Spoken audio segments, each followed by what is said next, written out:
Hello and welcome back to my quilt channel. Is that working? Yes it is. It's time to try another couple of ideas for hearts for the Arty Farty Hearty swap, which starts on the 1st of April, and we have 3 months then until the 30th of June to get our hearts posted off to our swapsters. I'm not going to go on about the swap anymore now. If you're interested in joining in, I will leave a link to the Arty Farty Hearty swap playlist in the description box below so you can find out all about it.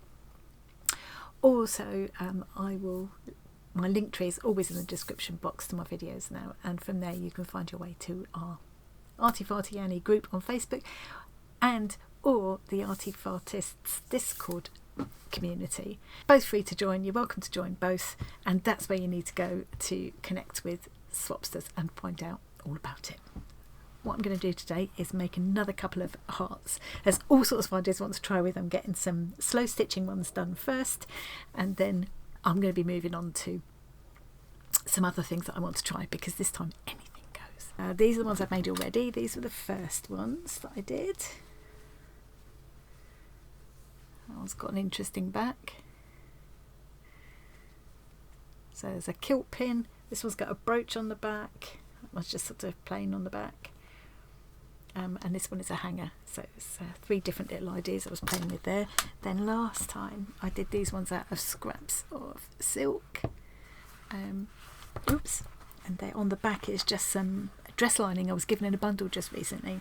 I wouldn't normally like hand stitching that, but because I put a layer of cotton interlining on the back, it felt quite nice to stitch into actually, so it'd be a nice way to use them. Just patched random scraps of silk together and then just had fun stitching and stitching and stitching. You can't really see all of the texture, like all of that is, those lines are all chain stitched. There's lots of seed stitching down here, so it all feels really interesting. It's all very tactile. Today I'm going to do another slow stitched idea, but these are going to be flatter because some of my swapsters are overseas, and I'm trying to keep the cost of postage down a little bit, so the people overseas will probably get the flatter ones so they can go as a large letter. Here in the UK, large letter is anything over 5mm but under 2.5 centimetres deep, and it goes up to a certain size, quite a big box actually, but flat.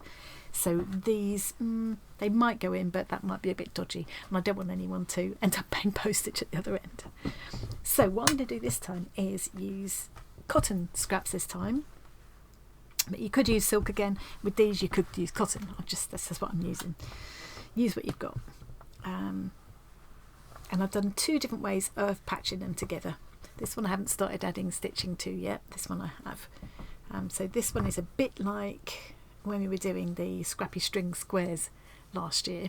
With the scrappy string squares, I used a lot of torn strips of silk and scraps of ribbon and all kinds of things, lots of raw edges and stuff, and they were squares, and I did them like you would do a string quilt normally, where you can arrange them in chevrons or diamonds or whatever. And so I thought I'd apply the same idea to my hearts, but this time I'm using the stitch and flip method so that you end up with no raw edges. So I'm going to do that today, and in a very similar kind of way I'm going to do this kind of crazy patchwork effect so it's like a foundation method, again stitch and flip. So it's really easy to do, and you can use quite tiny scraps. You can see how small some of those pieces are. On the back I'm going to use the same as I did with these, so I just cut some of this cotton interlining, any kind of batting, or if you've got some like an old fleece to cut up or anything like that, something that just gives it a little bit of body is nice to stitch into, especially if as I've done here, I'm making use of this dress lining that I've been given. I wouldn't enjoy stitching into that on its own, it's too kind of thin and slippery, but this just gives it a nice bit of body and creates a lovely texture when you stitch into it. I showed how to do these back pieces when I did these ones, so I won't go through them again because all of these will be on the playlist anyway. But what I'll do now is show how I put these together. Really, really simple. This is how I keep my sort of smaller scraps of fabric in kind of colour families. So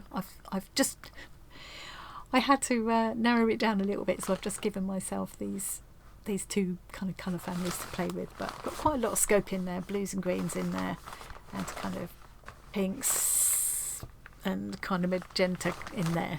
I could also add little scraps of ribbon and things like that. If I could add bits of lace between here, you know, you could use up all kinds of things, make it really, really pretty. You could stitch buttons on. I've got some of these I got in a pack somebody sent me, and I thought this is a lovely opportunity to use these pretty little butterflies and things. So some of these would go quite nicely on my hearts, and then I could stitch around them as well. The lovely thing is that they're pink, but when you catch them in the light they go green. Don't know if the camera will pick that up. You know that colour change thing? I've forgotten what you call it. So that picks up the pink and green. And I've got some sequins here as well, in colours that will kind of go with what I've got there. Oh, I've lost the pink ones. Where did the pink ones go? The only other thing I've got here is some of this. This is a nice quality cotton curtain lining. But, I mean, anything. You could use a bit of, this isn't going to show, so you could use a bit of old bedding, any scrap of fabric that you don't know what else to do with. I would pick something that hasn't got any stretch in it. So for the hearts this time, we can make any shape and size we want, really. I did, as a guide, as a rough guide, I suggested that we keep it so that the heart will fit roughly within the 10cm squares that we've swapped before. This is actually bigger. This is about 13 centimetres square, but I'm going to cut it down into a heart, and then I've got to seam it and everything, so it'll end up, I think, about 10 centimetres. I'm not fussing too much. We've also done tags before, and if you still want to swap tags or squares and keep them as flat, you can do that. If you want to stick to stitching, you can do that. You just need to talk about it with your swapsters. So first thing is to just create myself a heart shape. This is just a chalk marker, but you could use a pencil, a heat erasable pen, anything really, because again this isn't going to show actually. So I'm cutting it this way so that it is symmetrical, but in fact it doesn't have to be symmetrical, does it? I could make it deliberately wonky. So let's have a go at this crazy patchwork one first. So with this, my intention is that I will add some stitching down the joins in between. I love using this Y stitch or fly stitch, always get confused with them. I love using that one as a join thing, especially if there's raw edges, because it does help to keep everything down and together. So I do love that. But blanket stitch in between, just an over stitch like I've done there, whatever you like really. Big cross stitches in between, quite nice too. I could also put sequins or beads inside the circles here, or on these dots. I could add buttons and anything. I could stamp some more words like I did here, and I might do that. I might still add that word onto these hearts, even if it goes on the back or something. Quite like that idea. But what I thought I'd show today is just the basic way of doing this patchwork, this stitch and flip method, because I think it's a lovely way to work. Got in here is a mixture of different textures. It's quite sort of coarse. These are bizarre scraps actually in here.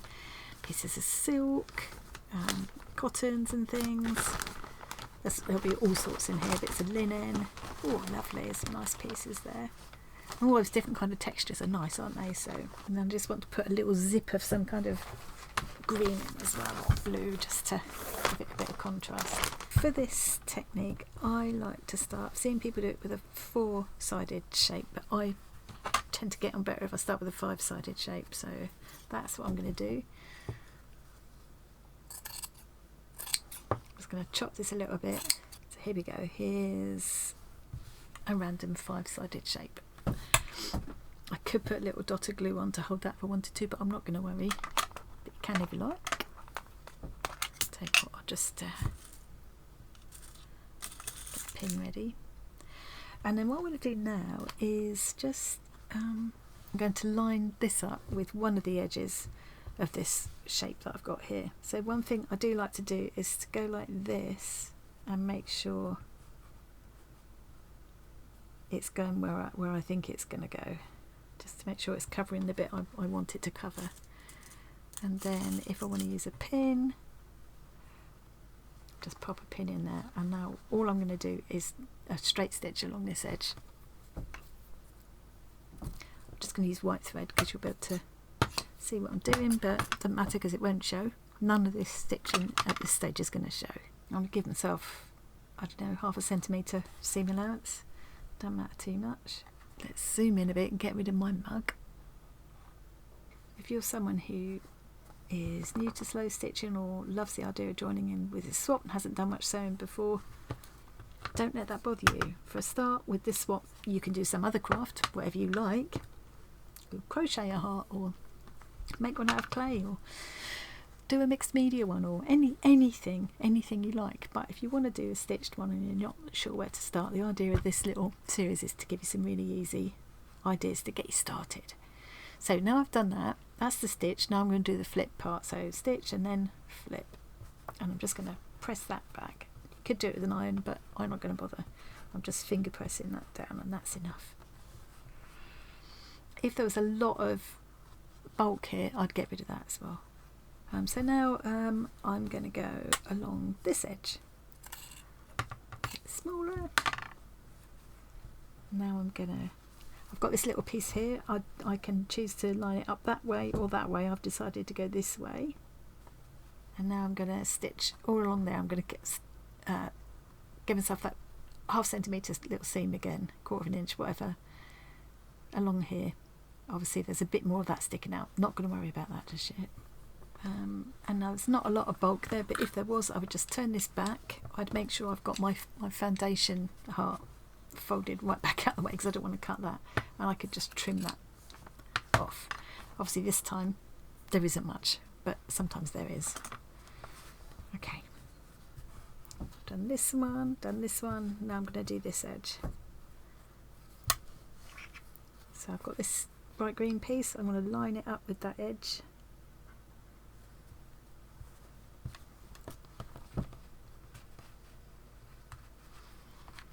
And I'm going to stitch all the way along there.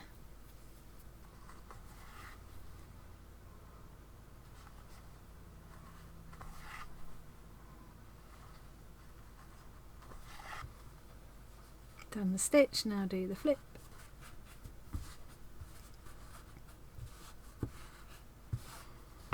Okay, need a bit more pink now. So I've got some of these bits out. I love this. I love this fabric. I've got my last little hoarded snippets of this left now. So now I'm gonna do this edge, lining it up there, and I'll go all the way along, well, as far as the edge of the heart, I guess. Let's check where that's going to go to. Yeah, that'll be okay. Oh, well, I've got to trim that off. I should have trimmed that off first, but it doesn't matter. It won't be the end of the world anyway. But sometimes you can use the trimmings as well, of course. Flip it over. There we go. So what I can do now is, that I forgot to do here, is just fold this back, make sure the foundation is out of the way, because, oh, I've just dropped my needle. Yeah, don't want to snip the foundation fabric, so just fold that back and just trim that. And I should have done that here as well. It's a little bit more awkward to do it now, but not too bad. Just snip that off. And sometimes these pieces you snip off you can use again as well, because they're big enough. But those are Ort's jar size, I think. Right, that's that. So I've done 1, 2, 3, 4. Now I'm doing this edge. I could probably finish all of this side now in one go. I was going to line that one up now, all the way along there. That's convenient. Like, I sometimes goof on these and end up with a little gap where I shouldn't have it or whatever. Don't worry, put patch over it. Call it deliberate. Nobody will ever know.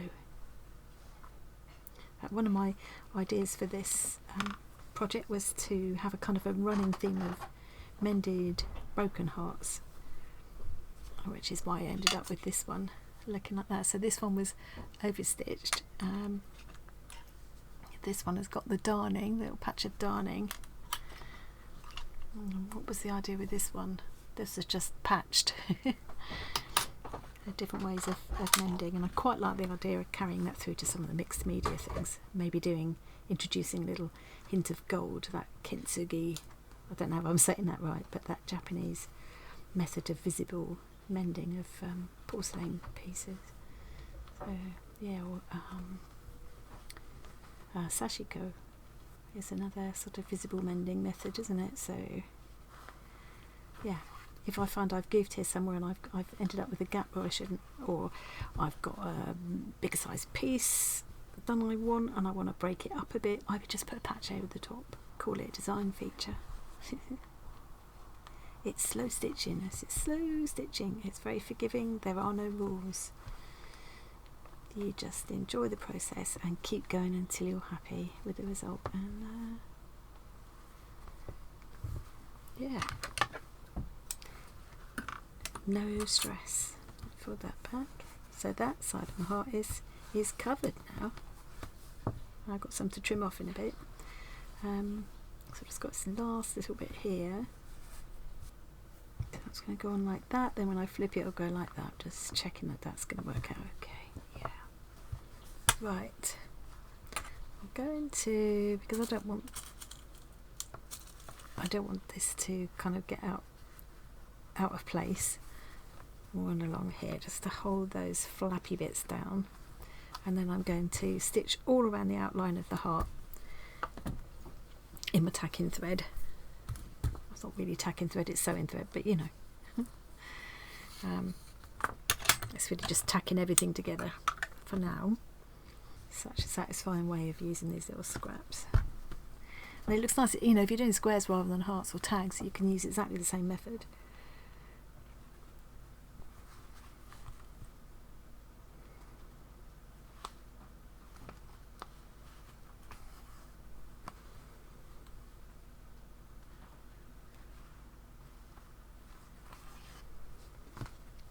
Okay, so I've stitched all around the outside there, and you can see it kind of shows a bit on that side, but by the time I've sandwiched it together with the back and also covered it with decorative stitching, you're not going to see that.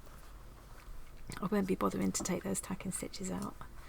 So now I've done that, I'm going to cut away all the excess fabric around the outside. So most of these scraps look like they're going to be too small for anything except stuffing, but some of them might just be big enough to use.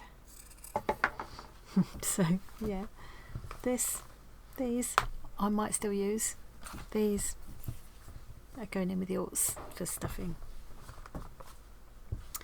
So that's my patchy heart all ready to stitch into and embellish. So you can do like I've done there, use coordinating or contrasting threads. I've done that one coordinates, that one is more contrasting, and just straight stitch all over. You can add various different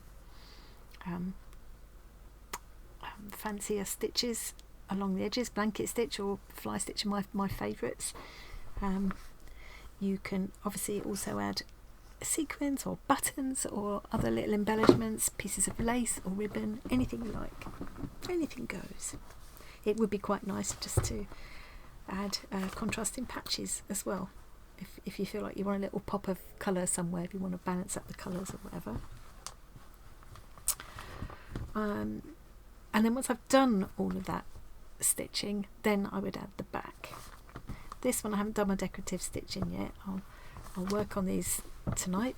That's an in front of the telly job. I will really enjoy doing that. But this one is ready to go, so I'll show you how I'm going to put these backs on that I've got ready in advance. So I'll just put them face to face like that. It's not matching up exactly, not going to worry. I could see the other one matches better. Might have cut one round one heart and one round the other. Yeah, that one matches better, look. Let's use clips instead of pins this time.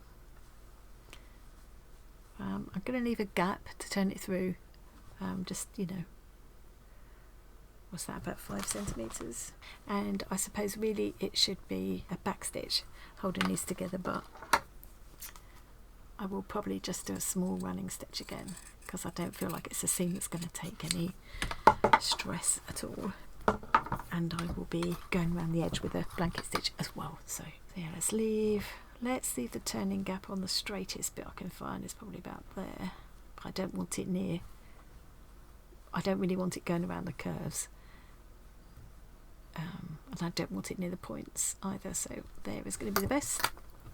So I'm going to, I don't think you need to sit and watch me stitch all the way around there. I'm going to do that and then come back when I'm ready to turn it through and go on to the next step. Well, so I've finished stitching all the way around there, just left that little gap. Just gonna cut that point off and just shave those edges in a little bit. And you could definitely, if you wanted to stick to doing a square, you could do this and then apply it to the square, you know. You wouldn't need to do the backing on it, the extra backing on it, then just do it on the foundation. And you can see that because I've only done a running stitch, not a backing stitch, you can see that like here, it's lumpy and it's wanting to come out, but what I would do is as I go around, I'll just use the end of my needle to just tuck those edges in, and then I'll overstitch or blanket stitch or whatever to finish those edges. Before I do that, I'll tuck both these edges in where the opening was. And you could definitely add a little bit of stuffing here if you wanted it just to be slightly padded. Just bear in mind that postage, especially if you're sending overseas. I'll just squidge those edges together. Let's put a couple of clips. And I can either do an overstitch like I've done there, which I quite like the look of in the perlé thread, or a blanket stitch. Hopefully most people watching this will know a blanket stitch. If you don't, I'll have shown it in the previous videos anyway, so I won't show that again now. I'm just going to go all around here and blanket stitch this one to finish it off. I'm also going to add some decorative stitching to these. I'm not going to do that now because I'm trying to not let these videos get too long. But I did just want to show how to do the stitch and flip method for the stripes, because I've not shown that yet, and that's much easier than this actually. It's very straightforward. Got my square there to start with. I'm starting again with about 13 centimetres square, which is bigger than the 10 centimetres I'm aiming at. But A, I'm not too worried if it's not exactly 10 centimetres. B, it's going to get smaller as I work on it anyway. So this time I'm not going to fold it in half and make it symmetrical. I'm going to make a deliberately wonky heart. So let's have it right up to the top here. Probably most people are going to be alright to draw a heart shape, because just so many different variations on a heart shape, aren't there? But if you're not competent, it's very easy to go and have a look on the internet and find a heart shape you can print out.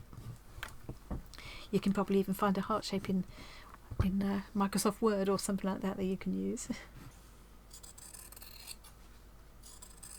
Time I'm doing the same thing, but I'm using stripes this time, and I'm going to start, instead of starting in the middle, I'm going to start at one end and work my way down.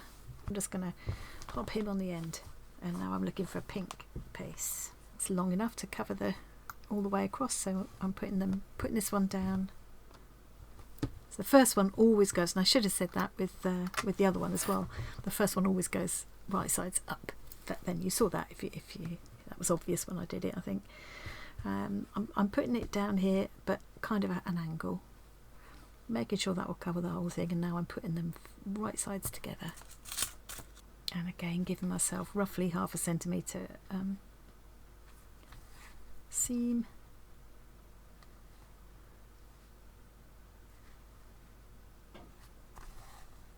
So now I've stitched, now I'll flip. Perfect. Oh, I've got to have a piece of this. I'll save that for the biggest part, which is going to be kind of across there. So I wanted another piece. What about some of this? And you wouldn't didn't do the knot. You wouldn't necessarily have to do these all the same angle all the way along. You could kind of do that. So yeah, if I wanted to, instead of now putting this stripe so it ends up parallel, I could skew it like that, and the next one I could skew it the other way. Do you see what I mean? So you'd get that kind of, I think that'd be really fun. I'm going to do one like that as well. Let's just have a quick look at how that, I don't want to end up with this seam being kind of right on the edge of that heart, so I'm just, yeah, no, I think it'll be just about okay. So you can whip across these strips really quickly, because just remember, this is really just a tacking stitch to hold it all together. so that you can have fun adding your decorative stitching, which is the bit that most of us enjoy, whether it's just lines and lines of plain running stitch, which I absolutely love. I love doing it, I love the look of it and the feel of it as well. Or whether you do fancier stitches and you want to experiment with some different stitches. These little pieces like this are a lovely chance to experiment with things. So let's flip that back. Yep, that's fine. Now, because I want to try and get another strip out of this, even though it will be quite narrow, just holding my foundation fabric out of the way, and I'm just going to cut up here. Hopefully I will just about be able to get another strip out of this, even if it's a question of this one has to go on with raw edges and be stitched down with a wire stitch or something. And then you need one more. See how quick that is. I kind of feel like I want a bit of this now to finish it up. Yeah, it definitely needs to be something pink.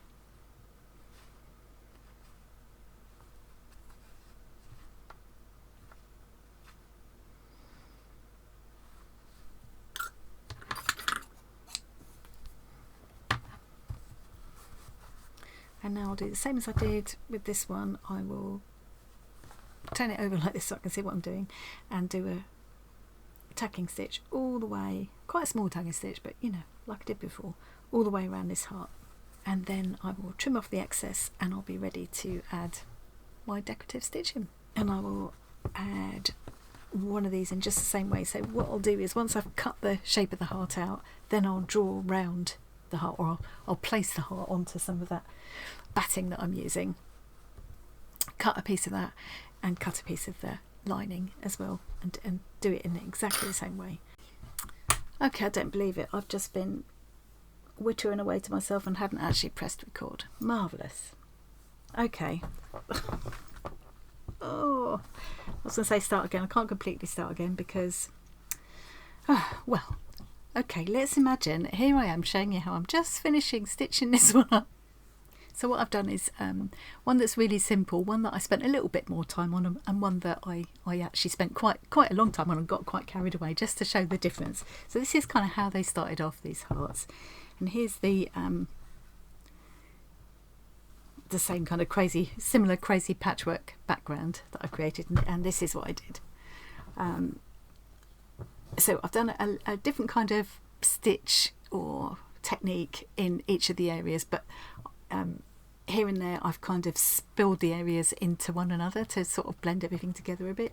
So here I've just done little pairs of seed stitches, and I love this idea of doing the seed stitching in pairs like that. One of the squares I got from one of my lovely swapsters back in one of the previous swaps when we were doing squares had the seed stitches in pairs, and I really loved that look, so I've done that quite a lot since.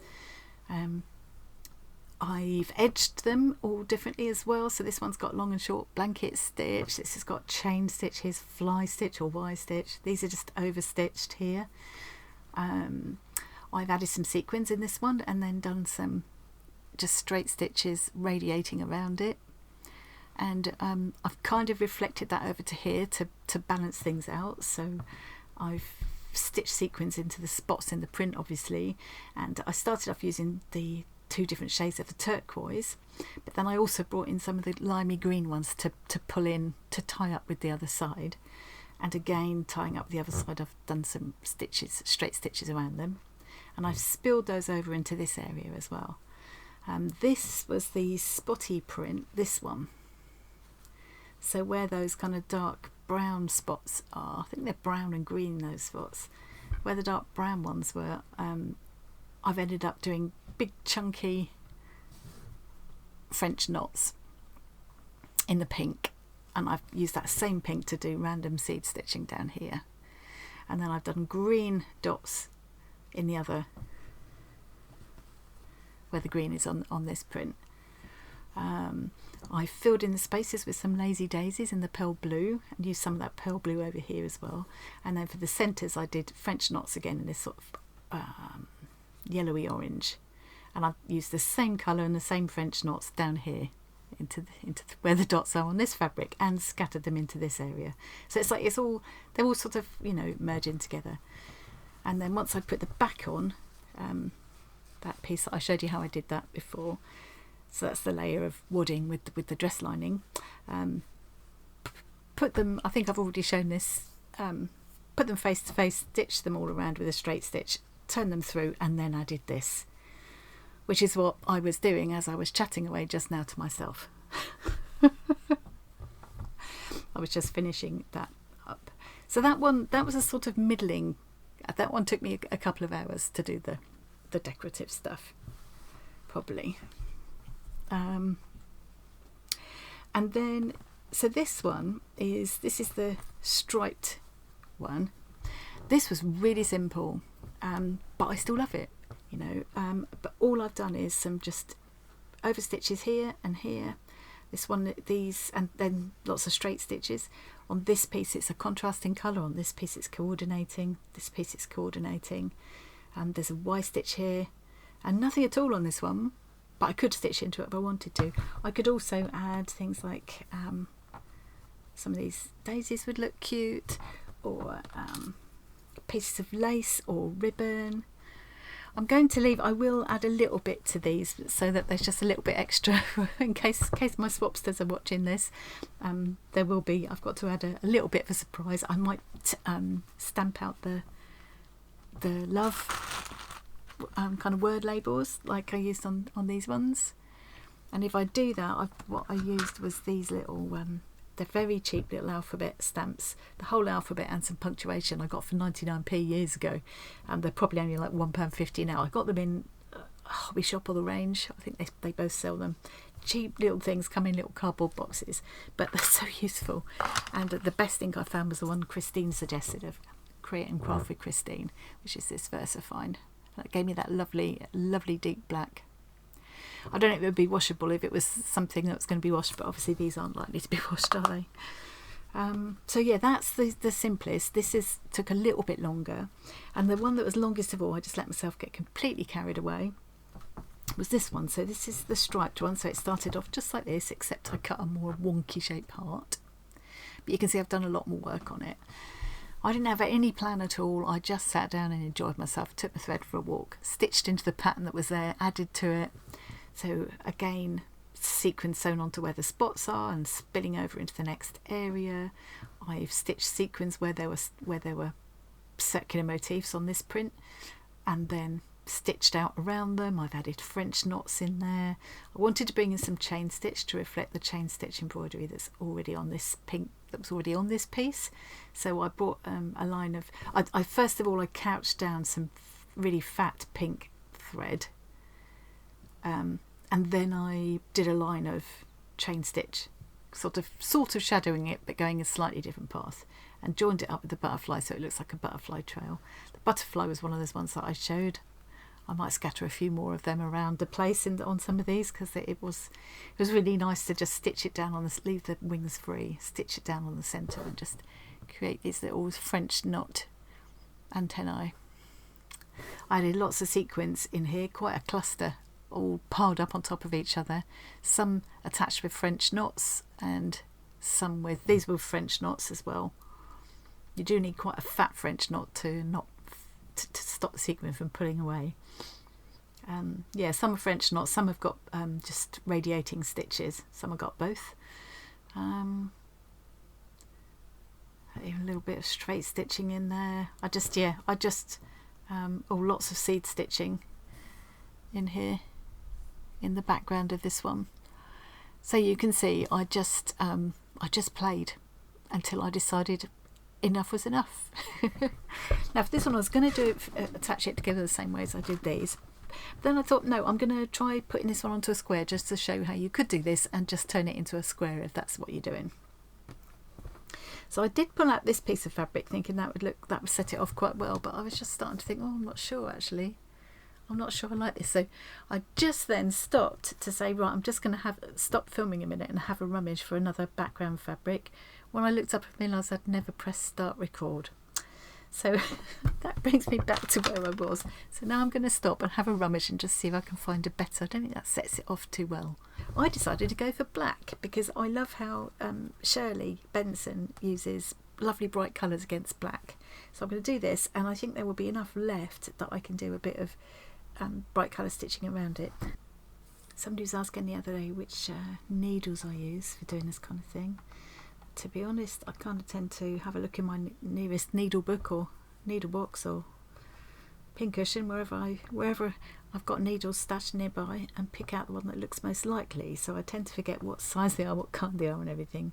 But the ones I tend to favour are chenille needles or crewel needles, which I think are quite similar actually. They have a large eye and a sharp point. They kind of they vary in size. And you need one, obviously you need an eye that's big enough for the thread you're using to go through, but you want a sharp point unless you're doing tapestry or something, and if it's a really fine fabric you don't want too fat of a shaft of the needle, but I like it to be quite sturdy, so I will tend to use what looks like quite a big clumsy needle sometimes. This one's quite small for me. I also love sashiko needles because they do tend to be quite nice and long. They also have the large eyes to take the thread, and they're nice and long so you can do lots of straight stitches, pick them up all at the same time.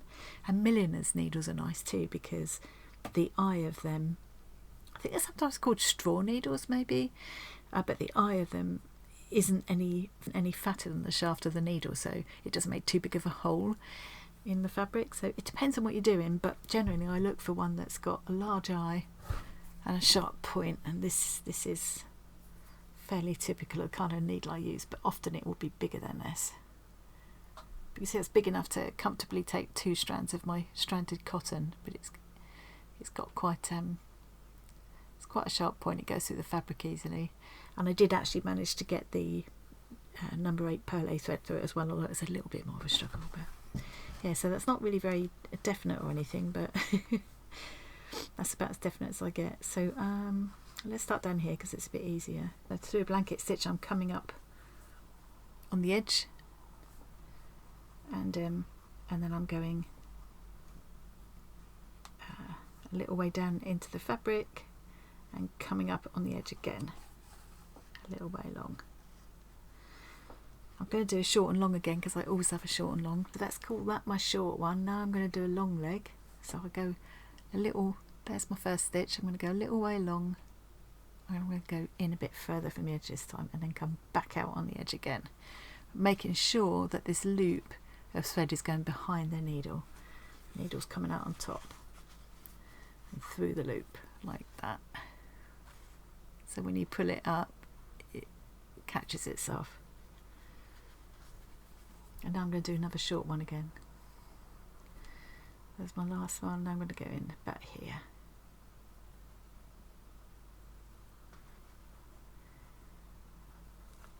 I think I've shown blanket stitch a few times now, so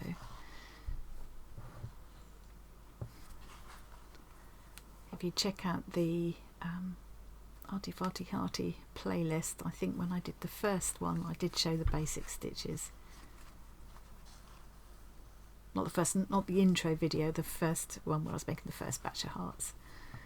So I'm going to keep going around this one like this, attaching it with blanket stitch the whole way around. I'll get this under my nose in a minute so I can do it at a more natural angle. You can see it's going to sort of tidy up the edge as well.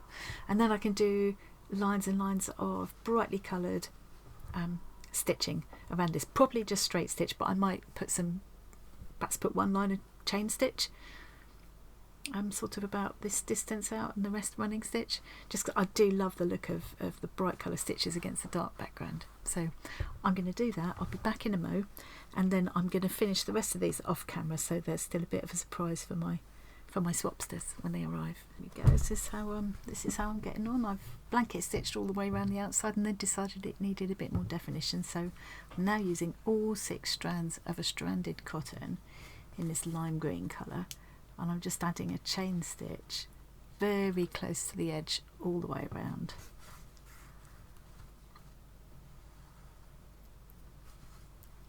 I quite like how that neatens up the edge and gives it a bit more oomph.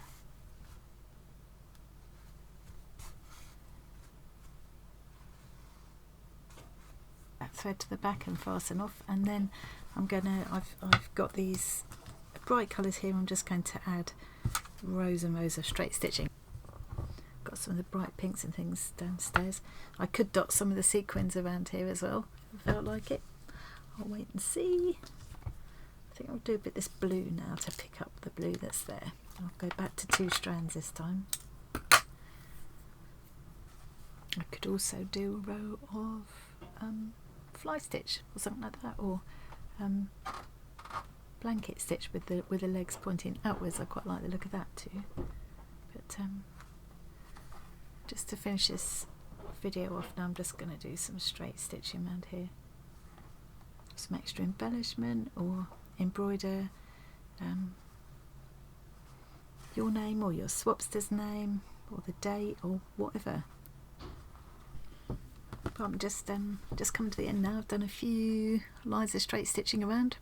Still got a bit of space here to do whatever else I decide I'm going to do. But I think I'm going to wind this video up for now, and next time I'm going to try some of the other techniques and crafts and things that I want to play with. I think the very next one will probably be a mixed meat. I'm going to use a piece of curtain lining as my base, and I'm going to do a mixed media kind of painting on it, and then stitch into it. So really looking forward to that. But yeah, but for today, that's that one finished up. It's fastening it off on the back. So that's me done for the stitched ones that I'm going to show. Next time I'll be back to try something completely different. So if you're looking for ideas to try for your swap hearts that aren't all about stitching, watch this space. I should be back with the first video next week. Thanks very much for joining me today. I want to say a special thank you to my channel members. As always, they'll be scrolling up here as we speak. We have 41 members now, and I'm just chuffed to bits with it. I'm so thrilled.